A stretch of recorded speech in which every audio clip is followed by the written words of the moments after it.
In the bustling heart of downtown Chicago, Maria Santos works as a waitress at Romano's Italian Bistro, a family-owned restaurant where she's been silently serving customers for over 3 years.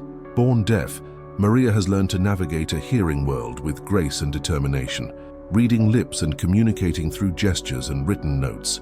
Despite facing daily challenges and occasional insensitivity from customers, she finds solace in her work and the kindness of her boss, Mr. Romano, who gave her a chance when others wouldn't. Her quiet routine is about to be disrupted by an unexpected encounter that will change her life forever, proving that love can transcend all barriers and that sometimes the most profound connections are made without words. The morning sun filtered through the large windows of Romano's Italian Bistro, casting golden streaks across the checkered tablecloths that Maria Santos had carefully arranged just minutes before. The familiar scent of garlic and basil from the kitchen preparation filled the air, creating an atmosphere that had become as comforting to her as a warm embrace. At 26, Maria moved through the restaurant with a practiced grace that spoke of countless hours spent perfecting her craft, each step deliberate and purposeful despite the silence that surrounded her world. Chicago's downtown district was already coming alive outside the bistro's windows. Business people hurried past with coffee cups in hand, their mouths moving in conversations Maria could see but not hear. The visual symphony of the city had become her morning soundtrack. The rhythmic movement of pedestrians, the flutter of pigeons searching for crumbs, and the gentle sway of the American flag hanging from the building across the street. Maria adjusted her black apron, ensuring the small notepad and pen were securely tucked into the pocket. These simple tools had become extensions of herself, bridges that connected her silent world to the hearing customers who filled Romano's tables each day. She glanced at her reflection in the glass door, smoothing down her dark hair that she always wore, pulled back in a neat ponytail. Professional, approachable, but not drawing unnecessary attention, exactly how she preferred it. "Good morning, beautiful," came a voice from behind her, accompanied by a gentle tap on her shoulder. Maria turned to see Mrs. Romano, the owner's wife, offering her usual warm smile. Though Maria couldn't hear the words, she had learned to read the older woman's lips with remarkable accuracy. Mrs. Romano had been one of the first people to treat Maria's deafness not as a disability, but simply as a different way of experiencing the world. Maria smiled back and touched her heart, then pointed to Mrs. Romano, their established sign for "Good morning, dear friend." It was a greeting they had developed over the 3 years since Maria had first walked through Romano's doors, desperate for work and determined to prove that her deafness wouldn't hinder her ability to serve customers excellently. The memory of that first day still brought a mix of emotions. Maria had visited 12 restaurants before Romano's, each one politely declining her application, despite her excellent references from the culinary school where she had studied hospitality management. The rejections had nothing to do with her qualifications and everything to do with employers' assumptions about what she couldn't do rather than recognition of what she could accomplish. Mr. Romano had been different. When Maria had handed him her carefully prepared note explaining her situation and requesting a trial period, he had read it twice, looked directly into her eyes, and simply nodded. "Everyone deserves a chance to show what they're capable of," he had said, speaking slowly and clearly so she could read his lips. "Can you start tomorrow?" That had been 3 years, 2 months, and 15 days ago. Not that Maria was counting, but the anniversary of small victories had become important to her. Each day she successfully navigated her work environment was a quiet triumph against a world that often doubted her capabilities. The bistro began filling with the usual morning crowd. Maria recognized most of the regulars by sight. The businessman who ordered espresso and a cornetti every Tuesday and Thursday, the young mother who brought her toddler for lunch dates while speaking animated Italian to keep the child entertained, and the elderly couple who shared a large pizza every Friday afternoon, holding hands across the table like teenagers. These familiar faces had become the supporting characters in Maria's daily story. While she couldn't participate in their conversations, she had become an expert at reading body language, facial expressions, and the subtle cues that revealed people's moods and needs. This skill had made her an exceptionally attentive server, often anticipating customers' requests before they even realized what they wanted. Around 10:30, a new customer entered the bistro.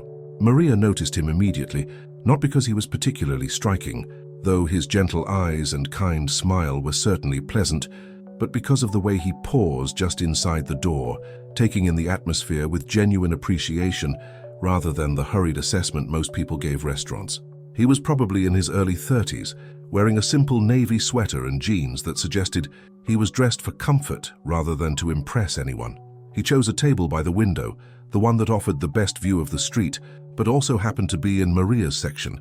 As she approached with a menu and water glass, she prepared her usual routine: a warm smile, eye contact to ensure he was looking at her, and the small laminated card she carried that briefly explained her deafness and assured customers that she was fully capable of taking their orders through written communication.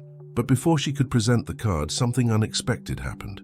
The man looked up at her with immediate attention and spoke clearly, ensuring his lips were visible. "Good morning. I'm in no hurry, so please take your time with whatever you need to do." Maria paused, surprised.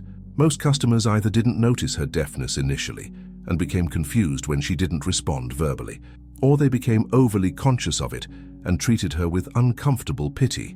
This man seemed to have recognized something about her communication style immediately, yet his response was natural and respectful. She set down the water glass and handed him the menu, along with her explanation card. He read it carefully, then looked back up at her with the same genuine smile. "Thank you for letting me know," he said, speaking at a perfect pace for lip reading. "I'm David, and I'm very pleased to meet you." Maria felt a flutter of surprise. In 3 years of serving customers, very few had introduced themselves by name, and fewer still had done so with such sincere warmth. She pulled out her notepad and wrote, "Good morning, David. I'm Maria. Welcome to Romano's. Can I start you with coffee or tea?" David read her note and nodded. "Coffee would be wonderful, thank you, and Maria is a beautiful name." As Maria walked to the coffee station, she found herself processing the brief interaction with unusual interest. There had been something in David's manner, not pity, not the awkward over-politeness she sometimes encountered, but a simple human recognition that felt refreshing and genuine. She returned with the coffee along with a small plate of the complimentary biscotti that Mr. Romano insisted on serving with morning beverages. David accepted both with a thank you that he made sure she could see clearly. "I'm trying to decide between the lasagna and the chicken parmigiana," he said, pointing to the menu. "What would you recommend?" Maria wrote, "Both are excellent, but the lasagna is our specialty, Mr. Romano's grandmother's recipe from Sicily. The chicken parmigiana is also very popular, especially with the seasonal vegetables." David read her recommendation carefully. "Grandmother's recipe from Sicily sounds perfect. I'll have the lasagna, please." As Maria wrote down his order, David added, "This seems like a really special place. How long have you worked here?" 3 years, Maria wrote. "It's like a second family." "That's wonderful," David replied. "You can tell when a restaurant has that kind of atmosphere. It shows in everything, the food, the service, the way people treat each other." Maria felt warmth spreading through her chest. In all her time serving customers, very few had engaged with her about the restaurant itself, let alone recognized the family atmosphere that made Romano's so special to her. Most interactions focused purely on orders and logistics. She brought David his lasagna 20 minutes later, along with a small side of the fresh bread that Mrs. Romano baked each morning. As she set down the plate, David looked up at her with appreciation. "This looks incredible," he said. "Thank you, Maria." The way he said her name, with careful pronunciation and genuine warmth, struck her as remarkably considerate. She gave him a smile and a small nod before moving to check on her other tables. Throughout his meal, Maria found herself occasionally glancing in David's direction. He ate slowly, savoring each bite, and spent time looking out the window at the busy Chicago street. There was something peaceful about his presence, a quality of being fully present in the moment that stood out in a world where most people seemed constantly distracted by phones or rushing to their next destination. When she returned to refill his coffee, David had finished most of his meal. "This was absolutely delicious," he told her. "Please give my compliments to the chef." Maria wrote, "I'll tell Mr. Romano he'll be very pleased. He takes great pride in his cooking." "As he should," David replied. "This is some of the best Italian food I've had outside of Italy itself." Maria's eyebrows raised in interest and she wrote, "You've been to Italy?" "Several times," David nodded. "I'm a travel photographer, so I'm fortunate to visit many places. But there's something special about authentic family restaurants like this one. They preserve traditions and create communities." Maria felt a spark of curiosity about David's travels and work, but before she could write another question, She noticed other customers signaling for attention.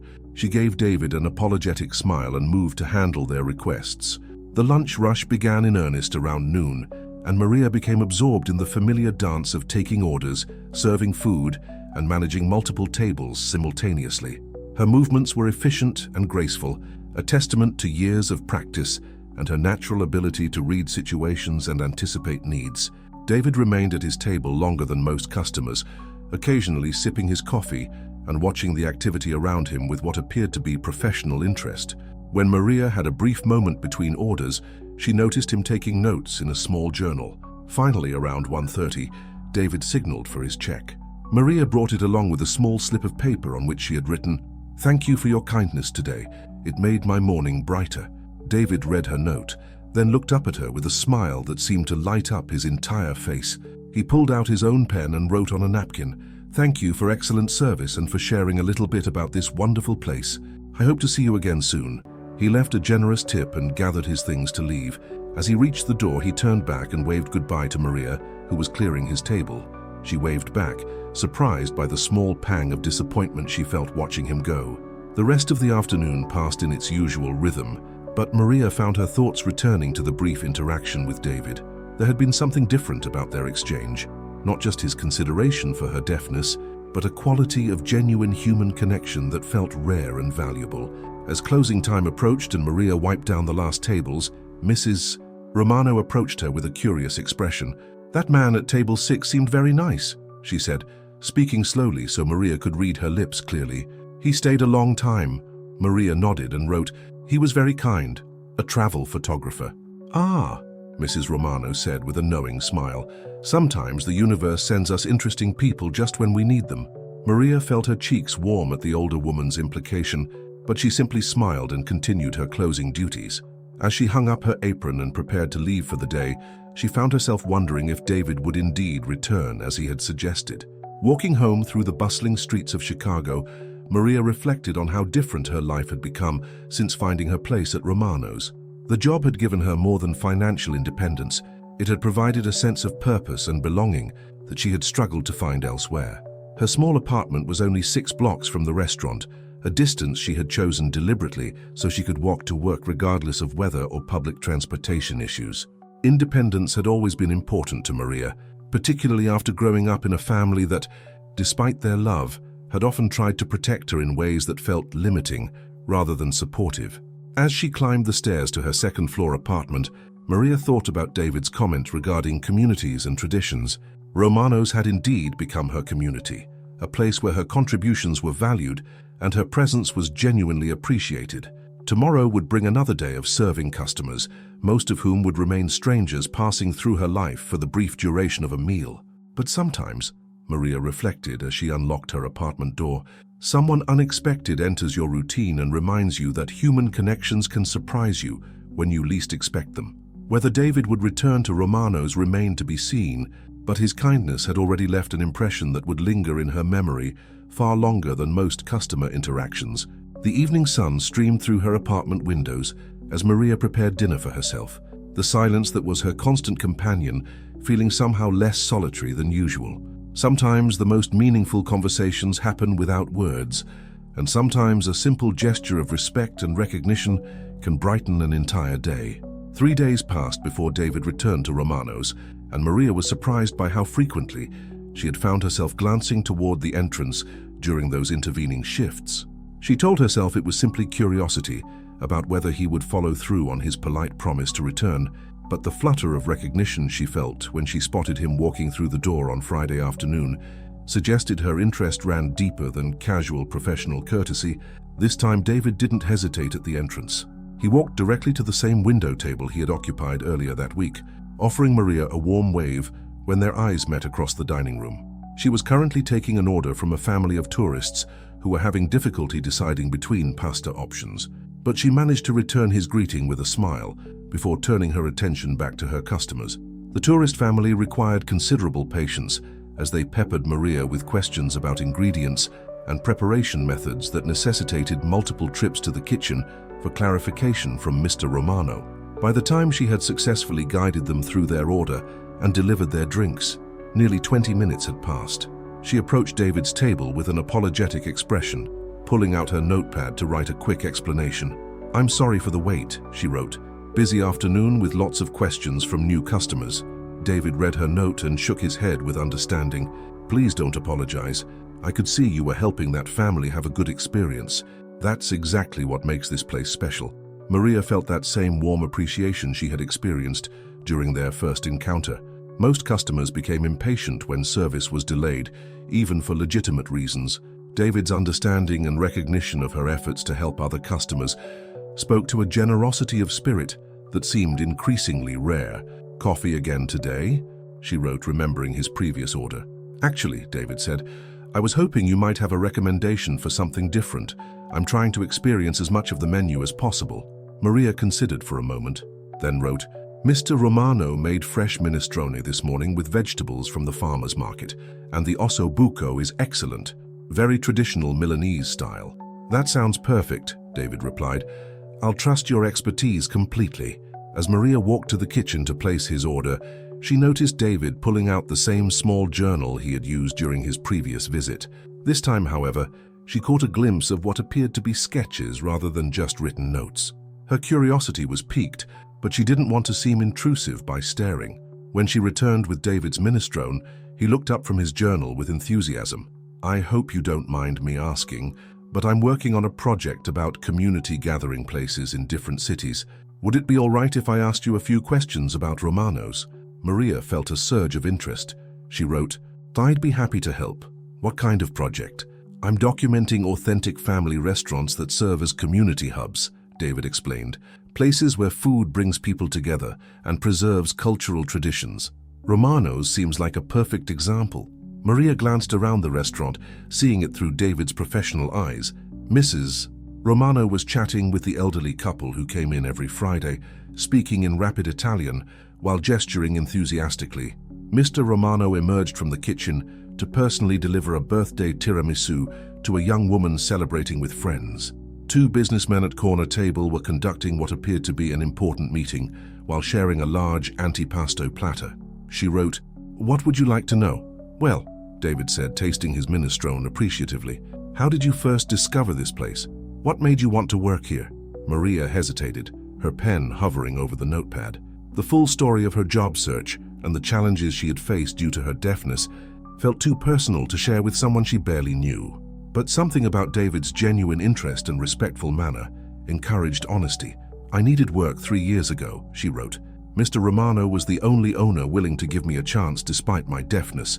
He said everyone deserves the opportunity to show what they're capable of." David read her response carefully, and she saw something shift in his expression. Not pity, but what appeared to be genuine admiration. "That says something remarkable about both Mr. Romano's character and your determination," he said. "Have you found that most customers are understanding about your deafness?" Maria considered how to answer truthfully without seeming negative. "Most people are kind once they understand," she wrote. "Some are uncomfortable at first, but they usually adjust. A few are impatient, but that's not most people." "I imagine you've developed incredible skills for reading people and situations," David observed. "That probably makes you an exceptional server." The insight surprised Maria. Most people focused on what they assumed she couldn't do, rather than recognizing the enhanced abilities she had developed. She wrote, "I've learned to notice details that others might miss. Body language, facial expressions, the way people interact with each other. It helps me anticipate what customers need." "That's fascinating," David said. "And it probably gives you a unique perspective on human behavior that most people never develop." Their conversation was interrupted when Maria noticed the tourist family signaling for assistance. She gave David an apologetic look and hurried over to address their concerns about the spiciness of their arrabbiata sauce. After reassuring them and offering to bring extra bread to balance the heat, she returned to David's table to find him sketching in his journal. He looked up as she approached and turned the journal so she could see. The sketch showed the interior of Romano's from his vantage point, the checkered tablecloths, the hanging plants, Mrs. Romano animatedly talking with customers.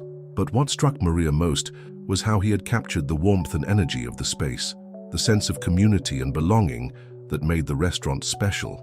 "This is beautiful," she wrote. "You're very talented." "Thank you," David replied. "I find that sketching helps me remember places better than photographs sometimes." It forces me to really observe and appreciate details.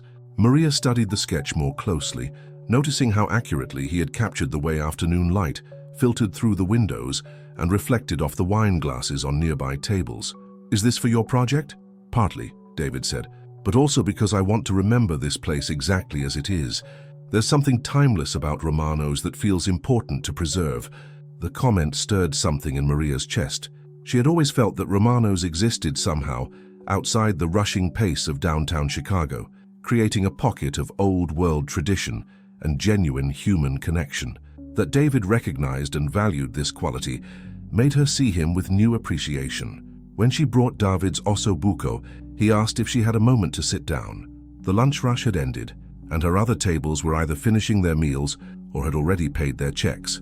Maria glanced around to ensure she wasn't needed elsewhere, then took the seat across from him. "I hope this isn't too forward," David said, "but I'm curious about your perspective on something. You mentioned that you've learned to read people's body language and expressions. What do you notice about the way people interact in a place like this?" Maria thought about his question, appreciating that he was asking for her professional insight rather than treating her deafness as the primary topic of conversation. She wrote, "Families are different here than in fast restaurants. They talk more, laugh more. Couples make eye contact instead of looking at phones. Even business meetings feel more personal." "That's exactly what I've been observing," David said excitedly. "There's something about authentic family restaurants that encourages people to be more present with each other. Do you think it's the food, the atmosphere, or something else?" Maria considered the question seriously. "I think it's because everything here is made with care," she wrote. "Mr. Romano grows his own herbs. Mrs. Romano bakes fresh bread every morning. When people feel that someone cares about their experience, they care more about each other." David read her response and nodded thoughtfully. "That's beautifully put, and it explains why places like Romano's are so important to preserve. Are you worried about them disappearing?" Maria wrote. "In some ways, yes," David admitted. "Chain restaurants and fast food are convenient, but they don't create the same kind of community connections. Places like this are becoming rarer, especially in downtown areas where rent is expensive." Maria felt a chill of concern. She had never considered that Romano's might be vulnerable to the economic pressures that affected many small businesses. The restaurant had always felt like a permanent fixture in her life, as reliable as the sunrise. "Mr. Romano owns the building," she wrote, hoping to reassure both David and herself. "His father bought it in 1952. "That's wonderful," David said. "It means Romano's has a better chance of staying authentic and surviving than many family restaurants." Their conversation was interrupted by the arrival of a new customer, a well-dressed woman who appeared agitated and kept checking her phone while scanning the dining room impatiently. Maria excused herself to attend to the new arrival, but she found herself looking forward to continuing their discussion. The woman proved to be a demanding customer, requesting modifications to several menu items and expressing dissatisfaction with the table Maria had shown her. She complained about the noise level, the temperature, and the time it was taking to receive her order, despite having arrived only minutes earlier. Maria handled each complaint with professional grace, but she could feel the stress building in her shoulders. When she finally delivered the woman's modified Caesar salad, the customer took one bite and called Maria back to the table. "This dressing is too garlicky," she announced loudly enough for nearby tables to hear. "I need you to bring me a new salad with the dressing on the side, and I want it comped, because this one is inedible."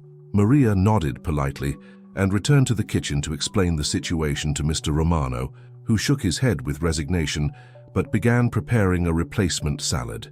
These interactions were always challenging for Maria, not because of her deafness, but because some customers seemed to take their frustrations out on service staff, regardless of the actual quality of food or service. When she brought the replacement salad, the woman examined it critically before taking a small bite. "I suppose this will have to do," she said dismissively, not bothering to make eye contact with Maria. "And I'll need the check immediately. I have an important meeting." Maria processed the check and returned with it, including the comp that Mr. Romano had authorized for the original salad. The woman left exact change with no tip, gathering her belongings with obvious irritation. As Maria cleared the table, she felt David watching her with what appeared to be admiration. When she had finished resetting the table and returned to his side, he spoke with evident respect in his voice. "I watched how you handled that situation," he said. "Your professionalism and grace under pressure were remarkable. That customer was clearly having a bad day and taking it out on you, but you never let it affect your service or your demeanor. Maria felt warmth spreading through her chest at his recognition. She wrote, "Some days are harder than others, but most people are kind. I try not to let the difficult ones overshadow the good experiences." "That's a wonderful philosophy," David said. "And it probably makes you better at your job than servers who get rattled by challenging customers." The afternoon was growing late, and Maria noticed that David had long since finished his meal. She wrote, "Can I get you anything else, or would you like your check?" "Actually," David said, hesitating slightly, "I was wondering if you might be interested in joining me for coffee sometime when you're not working. I'd love to continue our conversation about community places and hear more about your experiences in Chicago."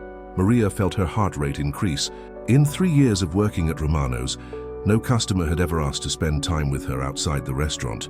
She wasn't sure if David was asking as a friend interested in her professional insights, or if his interest was more personal, but either way, she found herself wanting to say yes. She wrote, "I would like that. I finish work at 4 p.m. most days. Would tomorrow work?" David asked. "So there's a coffee shop called Grind that's supposed to be excellent, about 3 blocks from here." Maria knew Grind well. It was one of the few places in the neighborhood where she felt comfortable ordering drinks, as the baristas had learned to communicate with her through gestures and written orders. She wrote, "That sounds perfect. 4:30? "It's a date," David said, then seemed to realize the potential ambiguity of his words. "I mean, it's an appointment, a coffee appointment." Maria smiled at his flustered correction, finding his nervousness endearing rather than awkward. She wrote, "I understand. See you tomorrow at 4:30. As David gathered his things to leave, he paused at the table. "Thank you for sharing your insights about Romano's and about your work. You've given me a lot to think about for my project." "Thank you for asking," Maria wrote. "It's nice when someone is interested in more than just taking orders." David smiled warmly. "You're much more than just someone who takes orders, Maria. I hope tomorrow we'll have time to talk about everything else you are." After he left, Maria found herself moving through her closing duties with unusual energy. Mrs. Romano noticed her bright mood and commented with a knowing smile, "That photographer seems like a very nice young man." Maria felt her cheeks warm, but she simply nodded and continued wiping down tables. Tomorrow would bring her first social interaction with a customer outside the restaurant, and she wasn't entirely sure what to expect. But David's respectful manner and genuine interest in her thoughts had created a sense of anticipation she hadn't felt in quite some time. As she walked home through the busy Chicago streets, Maria reflected on how much her life had changed since finding her place at Romano's. The job had provided stability and purpose, but David's invitation suggested the possibility of expanding her world beyond the familiar routines of work and home. The evening air carried the scent of autumn leaves and distant cooking fires, reminding Maria that change was a natural part of life. Sometimes change arrived gradually, like the slow shift of seasons, and sometimes it walked through the door of a restaurant and asked if you'd like to continue a conversation over coffee. Saturday afternoon arrived with an unseasonable warmth that made Chicago feel more like early September than late October. Maria had spent longer than usual choosing what to wear for her coffee meeting with David, finally settling on a deep blue sweater that Mrs. Romano had complimented several times and her most comfortable jeans. She wanted to look nice without appearing as though she was trying too hard, a balance that felt more complicated than any of her usual daily decisions. Romano's had been busier than expected for a Saturday lunch shift, with several large family groups celebrating what appeared to be a birthday party for an elderly Italian gentleman who spoke no English but communicated his joy through animated gestures and frequent embraces of his grandchildren. Maria had found herself smiling throughout her shift as she watched 3 generations sharing stories, laughter, and enormous plates of food that kept appearing from Mr. Romano's kitchen. At exactly 4 o'clock, Maria hung up her apron and gathered her purse, checking her reflection one final time in the small mirror that Mrs. Romano kept near the staff area. Her hands were slightly tremulous with nervous energy, and she took a deep breath to calm herself.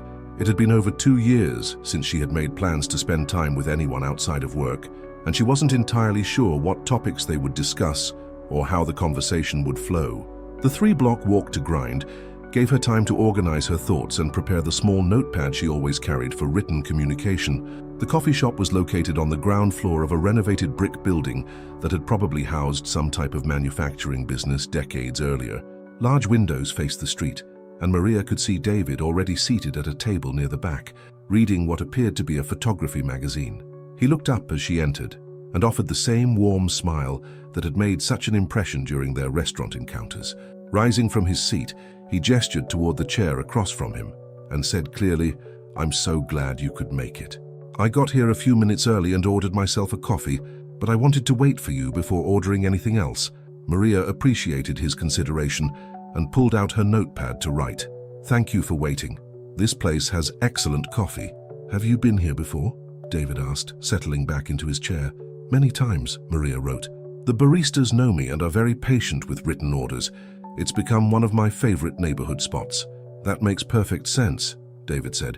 "I imagine you've had to identify places where you feel comfortable and welcome." Maria nodded, struck again by David's intuitive understanding of challenges she rarely discussed with anyone. She wrote, "Here it took time to find businesses where I felt at ease. Some places are more accommodating than others." A young barista with bright purple hair and multiple ear piercings approached their table with a friendly smile directed at Maria. "The usual cortado?" she asked, speaking slowly and making sure Maria could see her lips clearly. Maria smiled and nodded, then pointed to David to indicate he might want to order something additional. The barista turned to him with the same friendly attention. "Could I get a piece of that lemon cake in the display case?" David asked. "It looks incredible." "Absolutely," the barista replied. "Would you like me to bring 2 forks in case you want to share?" David glanced at Maria, who nodded her agreement. "That would be perfect, thank you." After the barista left, David leaned forward slightly with interest. "I noticed how naturally she communicated with you. Have you been coming here long enough to build that kind of rapport with the staff?" "About a year," Maria wrote. "Sarah, the barista, has a deaf cousin, so she understood my situation immediately. She taught the other staff members how to communicate with me. It made a huge difference in feeling welcome here." "That's wonderful," David said. "It sounds like you've built a nice network of supportive places in your neighborhood." Maria considered his observation. "Romano's here, the grocery store on my block, the library branch nearby. It took time, but yes, I have places where I feel like I belong rather than like I'm accommodating." "There's an important distinction there," David said thoughtfully. "Belonging versus accommodating. I hadn't thought about it in those terms before, but it makes complete sense." The barista returned with Maria's cortado and David's lemon cake, complete with 2 forks as promised. Maria sipped her coffee and felt the familiar comfort of the perfectly balanced espresso and steamed milk that had made grind her preferred afternoon retreat. "This cake is extraordinary," David said after taking a bite. "Would you like to try some?" Maria accepted the offered fork and tasted the cake, which was indeed exceptional, moist and tangy with a delicate glaze that wasn't overly sweet. She wrote, "Sarah's girlfriend bakes all the desserts. She's incredibly talented." "I can tell," David said. "This reminds me of a lemon cake I had in a small cafe in Tuscany last year. Same kind of perfect balance of flavors."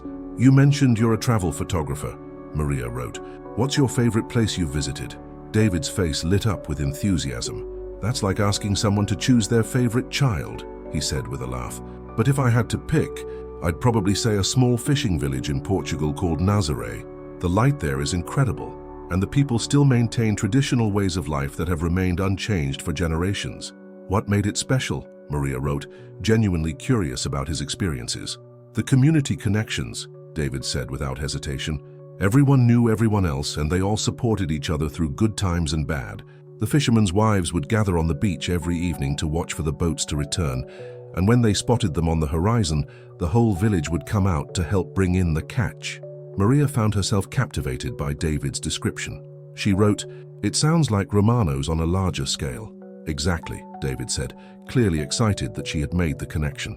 "That's what drew me to your restaurant in the first place. It has that same sense of genuine community that I've been documenting around the world." "Is that what your project is about?" Maria wrote. "Documenting communities." David nodded and pulled out his phone, scrolling through what appeared to be a collection of photographs. "I'm working on a book about gathering places, restaurants, cafes, community centers, markets, anywhere that people come together regularly and build relationships. I want to show that these connections exist everywhere, even in big cities where people think community doesn't exist anymore." He turned his phone so Maria could see the screen, which displayed a beautiful photograph of an elderly man playing chess with a young boy in what appeared to be a park setting. The image captured not just the game itself, but the concentration on both faces and the way their hands mirrored each other's movements. "This is beautiful," Maria wrote. "Where was it taken?" "Washington Square Park in New York," David said. "That's Giuseppe and his great-nephew Marco. Giuseppe has been playing chess in that same spot every Saturday for 15 years, and he's taught dozens of neighborhood kids how to play." Maria studied the photograph more closely, noting how David had captured the warmth of the relationship alongside the urban setting. "You have a gift for showing connections between people." "Thank you," David said, clearly pleased by her assessment. "That's exactly what I'm trying to do. I believe these kinds of relationships are what make life meaningful, but they're often overlooked because they seem so ordinary." "They're not ordinary to the people involved," Maria wrote. "Precisely," David said. "And that's why I wanted to include Romano's in my project. The relationships you've built there, the way Mr. and Mrs. Romano treat you like family, the regular customers who clearly care about you, that's the heart of what I'm trying to document." Maria felt a flutter of nervousness at the suggestion that she might be included in David's professional project. She wrote, "You want to photograph me at work? Only if you're comfortable with it," David said quickly. "I would never include anyone in my work without their full consent and enthusiasm. But I think your story, building a place for yourself at Romano's, creating connections despite the communication barriers you face, is exactly the kind of authentic community building that people need to see." Maria sipped her cortado while considering David's proposal. The idea of being photographed and potentially included in a book felt both exciting and terrifying. She had spent most of her adult life trying to blend in rather than stand out, and the thought of her story being shared with strangers was daunting. "Can I think about it?" she wrote. "Of course," David said immediately. "Take all the time you need, and if you decide you'd rather not participate, that won't change anything about my interest in continuing to get to know you as a person." The clarification touched Maria more than she expected. She wrote, "You're interested in getting to know me beyond your project?" David's cheeks reddened slightly, and he ran a hand through his hair in what appeared to be a nervous gesture. "I hope that's not too forward, but yes, I find you fascinating, Maria. Your intelligence, your grace under pressure, your insights about people and community.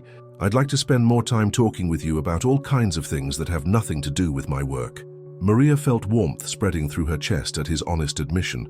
She had wondered whether David's interest in her was purely professional, and his confession that he valued her as a person rather than just a subject for his project was deeply meaningful. "I'd like that too," she wrote, surprising herself with her directness. "Really?" David asked, his face brightening considerably. Maria nodded, then wrote, "I don't often meet people who are interested in my thoughts about things beyond taking their food orders. It's refreshing to have real conversations. I imagine most people don't take the time to discover how interesting you are," David said. "Their loss, definitely." They spent the next hour discussing a wide range of topics. Maria's experiences growing up deaf in a hearing family, David's travels and the cultures he'd encountered, their shared love of books and movies, and their observations about life in Chicago. Maria found herself writing longer and more detailed responses as she became more comfortable sharing her thoughts and experiences. David proved to be an excellent conversationalist, asking thoughtful questions and sharing his own stories with equal openness. He told her about growing up in a small town in Michigan, his decision to pursue photography despite his parents' concerns about financial stability, and his fascination with the ways different cultures create and maintain community bonds. "I have to admit something," David said as they prepared to leave the coffee shop. "I've been coming to Romano's for 3 weeks, not just the 2 times you've served me." Maria looked at him with surprise and wrote, "Why didn't you sit in my section before?" "Because I was working up the courage to talk to you," David said with an embarrassed smile. "I noticed you immediately, not just because you're beautiful, but because of the way you moved through the restaurant with such confidence and grace. I wanted to strike up a conversation, but I wasn't sure how to approach you respectfully." Maria felt her heart rate increase at his admission. She wrote, "I'm glad you finally did." "So am I," David said. "And I hope this is just the first of many conversations we'll have." As they walked out of Grind together, Maria realized that the afternoon had passed more quickly than any she could remember in recent months. David's company felt natural and comfortable, as though they had been friends for years rather than virtual strangers who had met less than a week ago. "Would you like me to walk you home?" David asked as they stood on the sidewalk outside the coffee shop. Maria appreciated the offer, but wasn't quite ready to share that level of personal information. She wrote, "Thank you, but I only live a few blocks away. I'll be fine." "Of course," David said. Would you be interested in doing this again sometime, maybe dinner instead of coffee? Maria felt a flutter of excitement at the invitation. She wrote, "I'd like that very much." "Wonderful," David said, pulling out his phone. "Could I get your number so we can make plans?" Maria provided her phone number, and David immediately sent her a text message so she would have his contact information as well. The message read, "It was wonderful getting to know you better today. Looking forward to our next conversation. David." As they said goodbye and headed in different directions, Maria found herself smiling more broadly than she had in months. The afternoon had exceeded her expectations in every way, and David's genuine interest in her thoughts and experiences had made her feel valued and appreciated in ways that went far beyond professional courtesy. Walking home through the busy Chicago streets, Maria reflected on how much her life had changed in just 1 week. David's presence had introduced possibilities she hadn't considered and reminded her that meaningful connections could develop in the most unexpected circumstances. The evening air was crisp with the promise of autumn's full arrival, but Maria felt warmed by the memory of their conversation and the anticipation of future meetings. Sometimes the most significant changes in life arrived quietly, disguised as ordinary afternoons in neighborhood coffee shops. The week following their coffee meeting passed with an energy that Maria hadn't experienced in years. David had texted her twice, once to share a photograph he had taken of the autumn leaves in Millennium Park, and another time to suggest a small family-owned Mexican restaurant called Corazon for their dinner date. Both messages had made Maria smile, and she found herself checking her phone more frequently than usual, hoping for another glimpse into David's daily experiences. At Romano's, her improved mood hadn't gone unnoticed. Mrs. Romano had commented on Maria's unusually bright demeanor, and even Mr. Romano had emerged from the kitchen to compliment her on the way she had handled a particularly challenging rush during Tuesday's lunch service. Maria felt as though David's attention and genuine interest in her thoughts had somehow made her more confident in all aspects of her life. Thursday evening arrived with a light drizzle that made the Chicago streets shimmer under the streetlights. Maria had chosen a burgundy dress that she had owned for 2 years, but rarely worn, paired with a cardigan that would keep her warm during the walk to Corazon.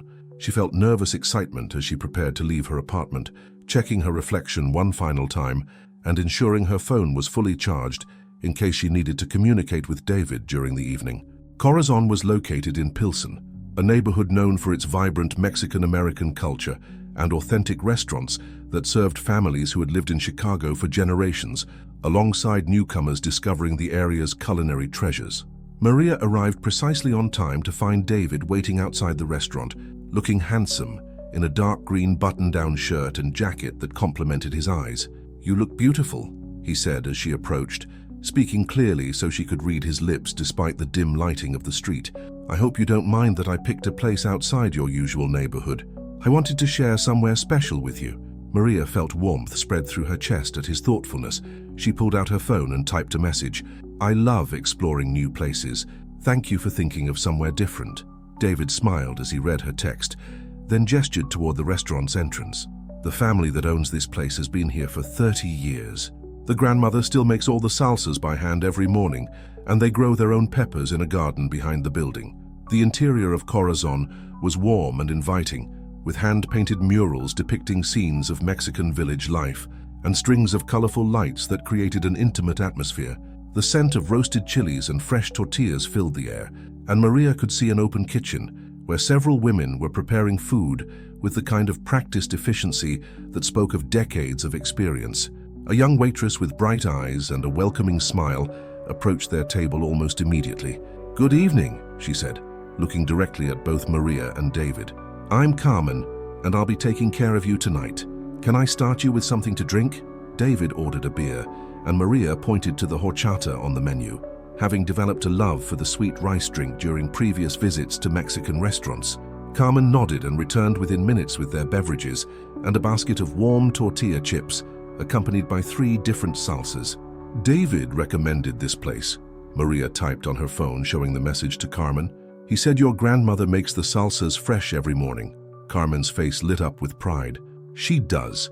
The green one is tomatillo with jalapenos from our garden, the red is chipotle with a touch of chocolate, and the orange one is habanero with mango. Be careful with that last one, it's very spicy." Maria appreciated Carmen's natural communication style, speaking clearly without being overly slow or dramatically enunciated. She tried each salsa, finding the tomatillo perfectly balanced and the chipotle complex and smoky. The habanero proved indeed to be intensely hot, but the mango added a sweetness that made the heat manageable. "What do you think?" David asked, watching Maria's reactions to the different salsas. Maria typed, "They're incredible. Each one is completely different, but perfectly made. Your recommendation was excellent. I discovered this place during my first month in Chicago," David said. "I was wandering around Pilsen with my camera, and the colors of the murals on the outside walls caught my attention. I came in for lunch and ended up talking with the owner, Roberto, for 2 hours about the history of the neighborhood and his family's journey from Michoacan." Maria found herself intrigued by David's ability to connect with people from different backgrounds and his genuine interest in their stories. She typed, "Do you always end up in long conversations with people you've just met?" David laughed and ran a hand through his hair in the gesture Maria was beginning to recognize as his response to slight embarrassment. "More often than I probably should. My friends tell me I'm too curious for my own good, but I find people's stories fascinating. Everyone has experiences and perspectives that can teach you something new. That's what makes you good at your work," Maria typed. "I see people as individuals rather than subjects." "I hope so," David said. "Photography can be intrusive if you're not careful. I never want to make someone feel like they're being observed rather than seen." Carmen returned to take their dinner orders, and David deferred to Maria's preferences. After studying the menu carefully, Maria pointed to the mole poblano and typed a question about the preparation. Carmen explained that the mole was made with over 20 ingredients, including 3 different types of chilies, Mexican chocolate, and spices that had been ground fresh that morning. The dish required 4 hours of preparation and was only available on certain days of the week. "It's my grandmother's specialty," Carmen added. "She learned the recipe from her mother in Puebla and has been perfecting it for 40 years. David ordered the carnitas, which Carmen assured them were made from pork that had been slow-cooked for 8 hours until it was tender enough to cut with a fork. As they waited for their food, David pulled out his phone and showed Maria several photographs from his recent work. "These are from a community center in Little Village," he said, scrolling through images that captured children learning traditional Mexican folk dances, elderly men playing dominoes, and families sharing elaborate meals during what appeared to be a celebration. The center has been serving the neighborhood for 25 years, providing everything from English classes to quinceañera planning. Maria studied the photographs with growing admiration for David's ability to capture intimate moments without making his subjects appear posed or self-conscious. The images felt authentic and respectful, showing people engaged in activities that clearly brought them joy and connection. "These are beautiful," she typed. "How do you get people to feel comfortable with you taking their pictures?" "Time and trust," David said. "I never show up with a camera on the first visit. I spend time getting to know people, learning about their lives and what matters to them. Only after they understand who I am and what I'm trying to document do I ask if they'd be willing to be photographed." "How long does that process usually take?" Maria typed. "It depends," David said. "Sometimes a few weeks, sometimes several months. For the community center project, I volunteered there for 2 months before I ever brought my camera. By then, people knew me as David, who helped serve lunch and played soccer with the kids, not David the photographer." Maria felt impressed by David's patience and commitment to building genuine relationships with his subjects. She typed, "That explains why your photographs feel so natural. People trust you." "Trust is everything," David agreed, "especially when you're documenting communities that have been misrepresented or exploited by media in the past. I have to earn the right to tell their stories." Their conversation was interrupted by the arrival of their dinners, which exceeded even Maria's elevated expectations. Her mole poblano was a complex symphony of flavors, rich and slightly sweet with layers of spice that revealed themselves gradually with each bite. David's carnitas were perfectly tender, served with handmade tortillas that were still warm from the comal. "This is extraordinary," Maria typed after savoring several bites. "I can taste why Carmen's grandmother is proud of this recipe." "Roberto told me that she spent 3 years perfecting the mole after they opened the restaurant," David said. "She would make small batches and ask customers to taste and provide feedback until she achieved exactly the flavor she wanted." As they ate, their conversation flowed naturally between David's work, Maria's experiences at Romano's, and their observations about the differences between various ethnic neighborhoods in Chicago. Maria found herself sharing stories about her family that she rarely discussed with anyone. including her parents' initial concerns about her career choice and her sister's protective but sometimes overwhelming attempts to help her navigate social situations. It sounds like your family loves you very much, but doesn't always understand that you're perfectly capable of managing your own life, David observed, after Maria had described her sister's tendency to accompany her to doctor's appointments uninvited. Exactly, Maria typed. They mean well, but sometimes their help feels more like hovering. Working at Romano's was the first time I felt truly independent. That makes sense, David said. Mr. and Mrs. Romano treat you like a valuable employee rather than someone who needs special accommodation. They saw what I could do instead of focusing on what I can't hear, Maria typed. It made all the difference in my confidence. David nodded thoughtfully. I imagine that experience taught you a lot about the importance of being seen for who you really are. The insight struck Maria as particularly perceptive. She typed, "Yes, it's why your photography project appeals to me. You're showing people as they really are, not as stereotypes or assumptions." "That's exactly what I'm trying to accomplish," David said with evident enthusiasm. "Have you given any more thought to whether you'd be comfortable being included in the project?" Maria had been considering his request throughout the week, weighing her natural inclination toward privacy against her growing trust in David's respectful approach. She typed, "I think I'd like to try, but maybe we could start small, see how it feels." "Absolutely," David said immediately. "We could begin with just a few casual photographs during your regular work routine. No pressure, no specific poses, just documenting the authentic interactions you have every day, and you could review everything before I use any images." "That sounds manageable," Maria typed, feeling nervous excitement at the prospect of participating in David's meaningful work. Carmen approached their table as they were finishing dinner, carrying a small plate with 2 pieces of flan topped with caramel sauce and fresh berries. "This is compliments of my grandmother," she said with a smile. "She wanted you to try her dessert and said to tell you that any friends of David's are friends of ours." Maria felt touched by the unexpected gesture of hospitality. She typed a message on her phone and showed it to Carmen. "Please tell your grandmother that this is incredibly kind, and the mole was the best I've ever tasted."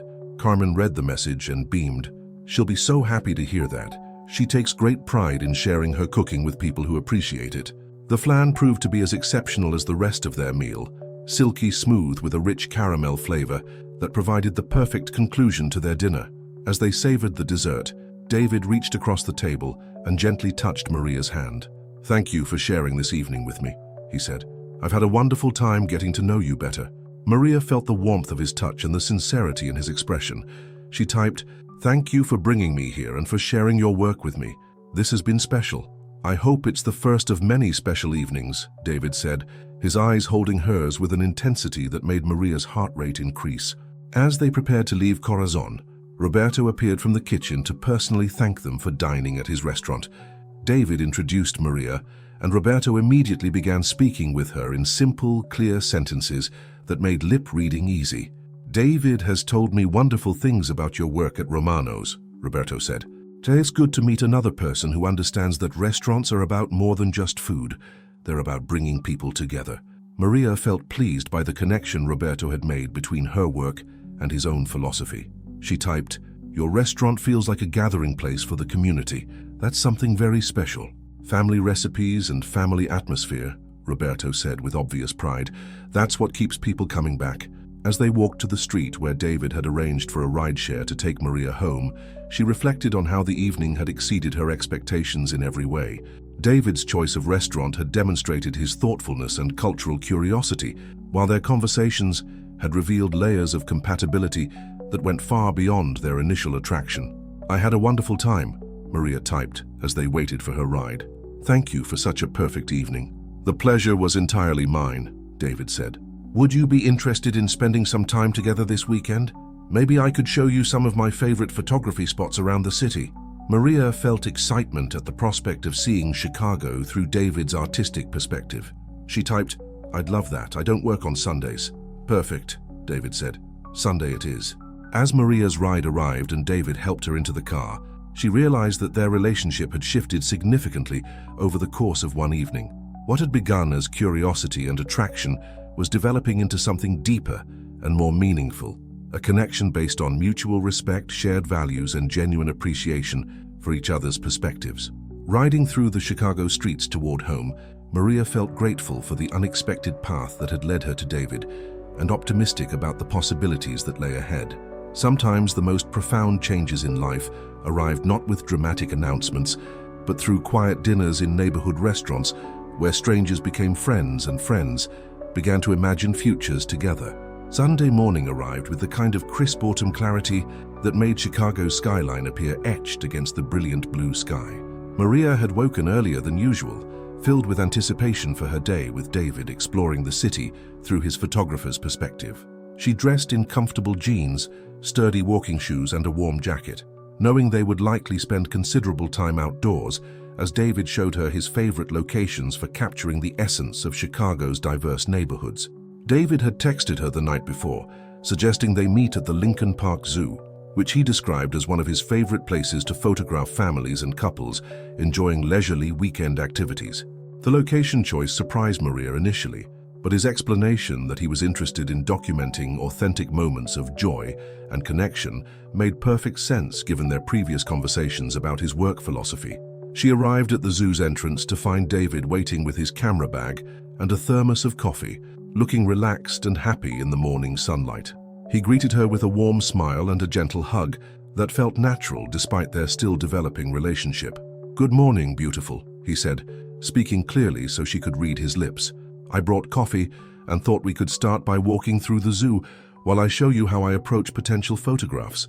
Then we can head to some other locations around the city." Maria pulled out her phone to type, "That sounds perfect. I haven't been to the zoo in years, so this will be fun for multiple reasons." As they walked through the zoo's pathways, David explained his process for identifying compelling photographic moments.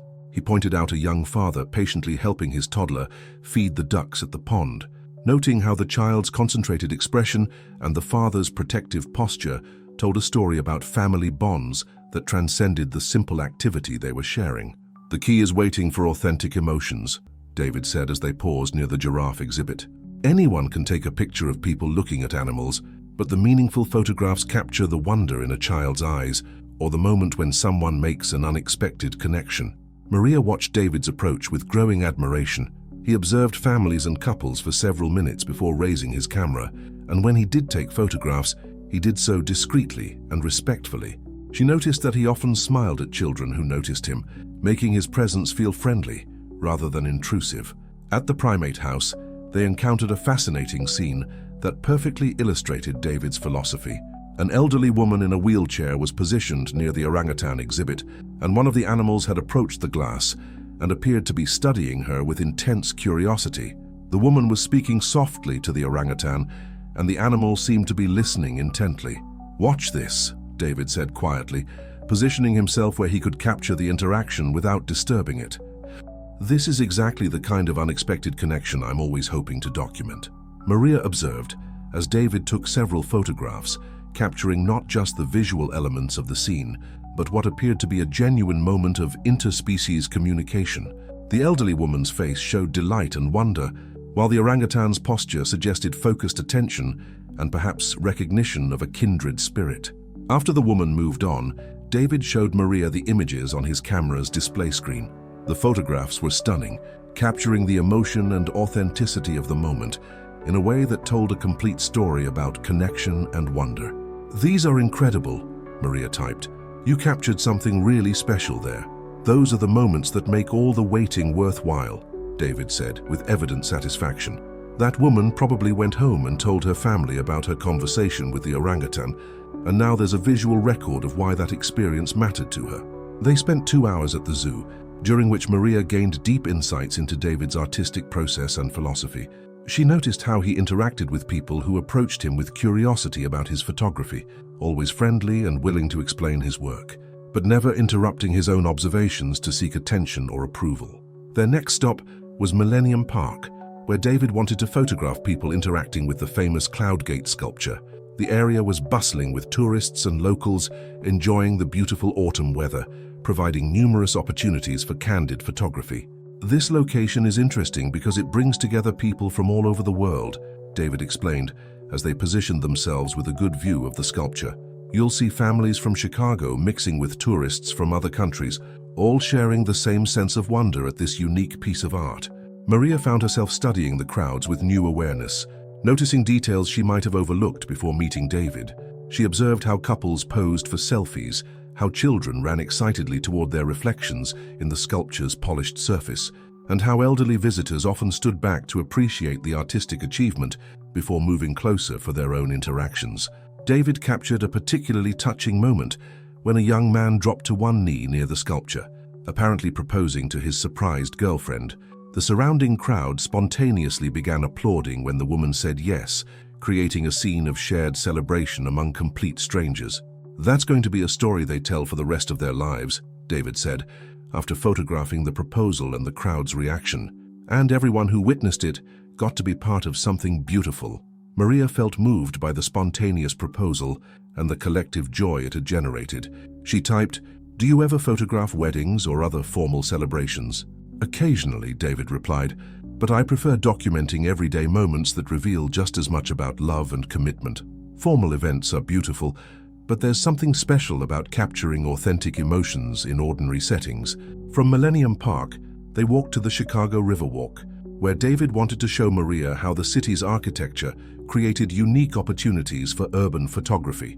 The afternoon light was perfect, casting dramatic shadows between the buildings while illuminating the water with golden reflections. "Chicago has some of the most interesting urban landscapes in the world," David said, as they strolled along the Riverwalk. "The combination of historic and modern architecture creates these incredible visual layers that tell the story of the city's evolution." Maria had walked along the Riverwalk many times, but seeing it through David's artistic perspective revealed details and compositions she had never noticed. He pointed out how the bridges created natural frames for photographs, how the water's movement added dynamic elements to otherwise static architectural scenes, and how people's interactions with the urban environment told stories about city life. They paused at a small cafe along the Riverwalk where David ordered them coffee and pastries. As they sat at a table overlooking the water, he pulled out his camera to show Maria the photographs he had taken throughout the day. "I want you to see these," he said, scrolling through the images. "Tell me what stories you think they're telling." Maria studied each photograph carefully, noting David's skill at capturing not just visual beauty, but emotional content. The images from the zoo showed wonder, family bonds, and unexpected connections. The shots from Millennium Park revealed joy, cultural diversity, and shared experiences. The architectural photographs from the Riverwalk demonstrated how people adapted to and found beauty in urban environments. "They all show people connecting," she typed, "with each other, with animals, with art, with the city itself. It's like you're documenting all the different ways humans find meaning and joy." David's face lit up with pleasure at her analysis. "That's exactly what I'm trying to do. I want to show that meaningful connections happen everywhere, every day if we're paying attention. Is that what drew you to photography originally?" Maria typed. David considered her question thoughtfully. "I think so, though I didn't understand it that way at first. I started taking pictures because I liked the technical aspects, the camera settings, the composition rules, the challenge of getting the perfect shot. But over time I realized that the photographs I was most proud of were the ones that captured authentic human emotions." "When did you know you wanted to make it your career?" Maria typed. "About 5 years ago," David said. "I was working as a graphic designer and taking photographs as a hobby. I had taken some pictures at a community festival in my hometown, and when I showed them to people, they said the images made them feel like they had been there, experiencing the joy and connection themselves. That's when I realized photography could be more than just documentation. It could be a way of sharing experiences and building empathy." Maria felt touched by David's commitment to using his artistic skills for meaningful purposes. She typed, "Your work does more than document moments. It helps people understand each other." "I hope so," David said. "And that's why I want to include you in my project about Romanos. Your story, building a career and finding community despite the challenges you face, is exactly the kind of authentic human experience that people need to see." "I've been thinking about that," Maria typed. "I'm ready to try, but I want to understand what you have in mind." David leaned forward with enthusiasm. "I'd like to photograph you during your regular work routine at Romanos, showing how you connect with customers and colleagues, despite communication differences. But more importantly, I want to capture the relationships you've built there, the way Mr. and Mrs. Romano treat you like family, how regular customers clearly appreciate your service, the sense of belonging you've created." "That sounds manageable," Maria typed. "When would you want to start?" "Whenever you're comfortable," David said. "I could come to Romano's during one of your shifts and spend time taking photographs while you work naturally. Mr. and Mrs. Romano would need to approve it, of course." "I think they would be honored to have Romano's included in your project," Maria typed. "They're very proud of the community they've created." As the afternoon sun began to sink lower in the sky, David suggested one final location for their photography tour. "There's a small neighborhood in Little Italy where I've been documenting a community garden project. The residents have transformed an empty lot into this incredible space where families grow vegetables and children play. I think you'd find it interesting." The community garden exceeded Maria's expectations. What had clearly once been a vacant lot between two residential buildings had been transformed into a thriving green space where families tended small plots of vegetables, herbs, and flowers. Children played on playground equipment that had been installed at one end of the garden, while adults worked together maintaining the shared areas. David introduced Maria to several of the gardeners, including an elderly Italian man named Giuseppe, who had helped organize the original project, and a young mother named Elena, who brought her children to the garden every weekend to tend their family's plot. "David has been documenting our progress for 6 months, Elena explained to Maria, speaking slowly and clearly when David mentioned that Maria was deaf. "His photographs show how much this space has meant to our neighborhood." Giuseppe nodded enthusiastically. "Before the garden, this was just a place where people dumped trash. Now it brings families together every weekend. The children learn where food comes from, and the adults share knowledge and friendship." Maria felt moved by the transformation the community had achieved and impressed by David's commitment to documenting their efforts over time. She typed a message on her phone and showed it to Elena and Giuseppe. "This is beautiful. You've created something that benefits everyone. That's exactly what community should be," Giuseppe said with evident pride. "People working together to make life better for everyone."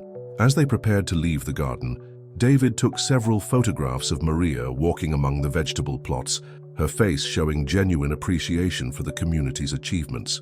The golden afternoon light created a warm glow that highlighted her natural beauty and the peaceful expression she wore while observing the garden. "These will be beautiful," David said, showing Maria the images on his camera. "You look completely at peace here." Maria studied the photographs, surprised by how natural and confident she appeared. She typed, "I feel comfortable with you taking pictures now. You make it feel natural instead of posed." "That's the highest compliment you could give me," David said with evident emotion. "It means you trust me to represent you authentically." As they walked back toward downtown Chicago, sharing observations about their day and the communities they had encountered, Maria realized that her relationship with David had deepened significantly over the course of a single afternoon. His passion for his work, his respectful approach to documenting people's lives, and his genuine interest in her perspectives had created a foundation of trust and mutual appreciation that felt both exciting and secure. "Thank you for sharing your work with me today," Maria typed as they reached the area where she would catch public transportation home. "I understand now why your photography is so important. Thank you for being such an excellent companion and for agreeing to be part of the Romano's project," David replied. "Today has been one of the best days I've had in Chicago." As they said goodbye with a warm hug that lingered longer than their previous embraces, Maria felt certain that David had become much more than a friendly customer or casual acquaintance. His presence in her life was beginning to feel essential, and she found herself looking forward to their future together with an optimism she hadn't experienced in years. Walking home through the familiar streets of her neighborhood, Maria reflected on how David's artistic perspective had changed the way she saw her own city. Through his lens, ordinary moments became meaningful stories, and everyday interactions revealed the profound connections that made urban life worthwhile. 3 months had passed since David began documenting life at Romano's Italian bistro, and what had started as a professional photography project had evolved into something far more profound. The walls of the restaurant now displayed several of David's photographs, images that captured the warmth of Mr. Romano's smile as he emerged from the kitchen with a steaming plate of his famous lasagna, the gentle way Mrs. Romano touched the shoulders of regular customers while chatting about their families, and the graceful efficiency with which Maria moved through her daily routines.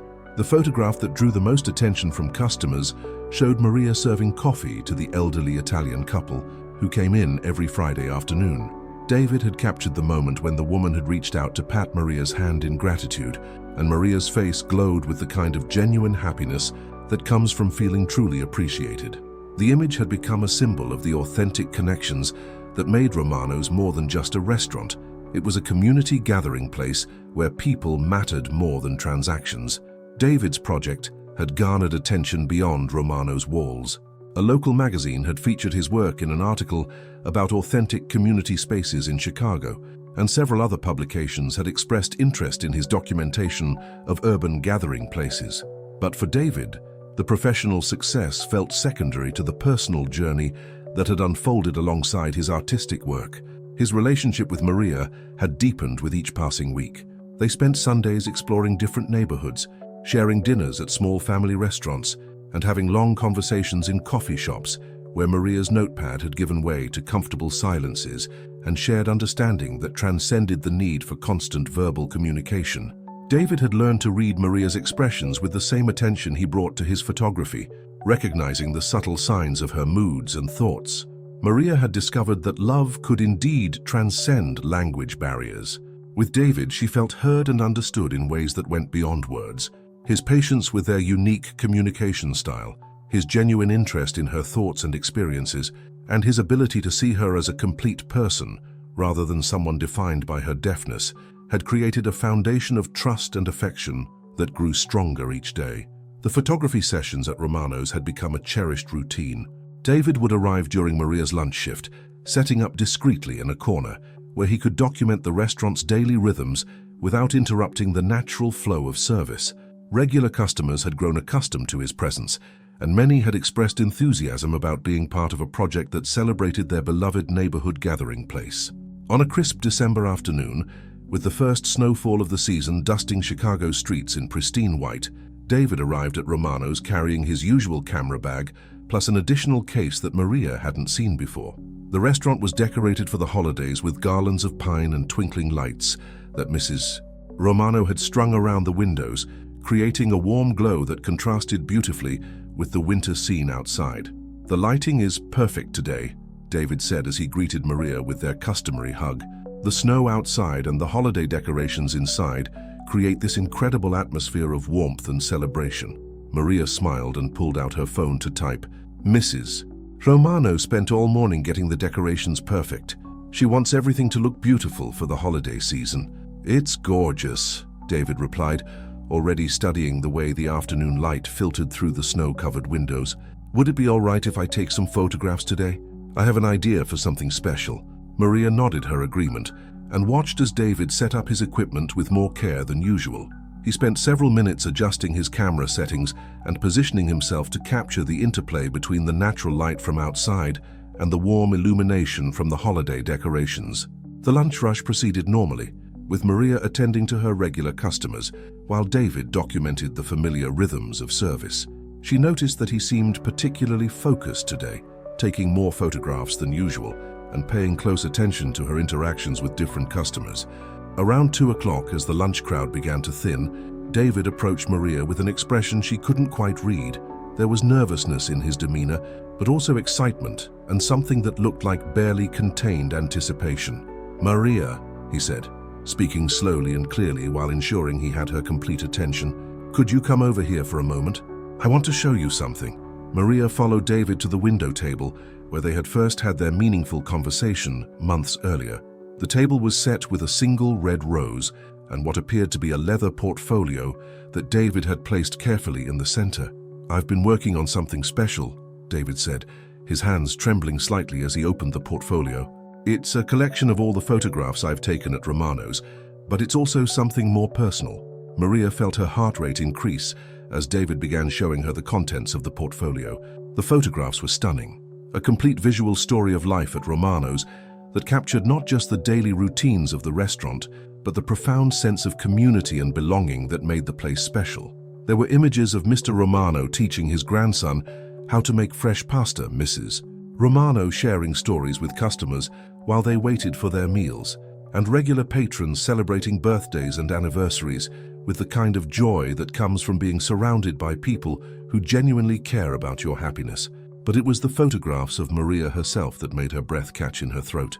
David had captured her not as someone to be pitied or accommodated, but as a graceful, competent professional who brought warmth and skill to every interaction.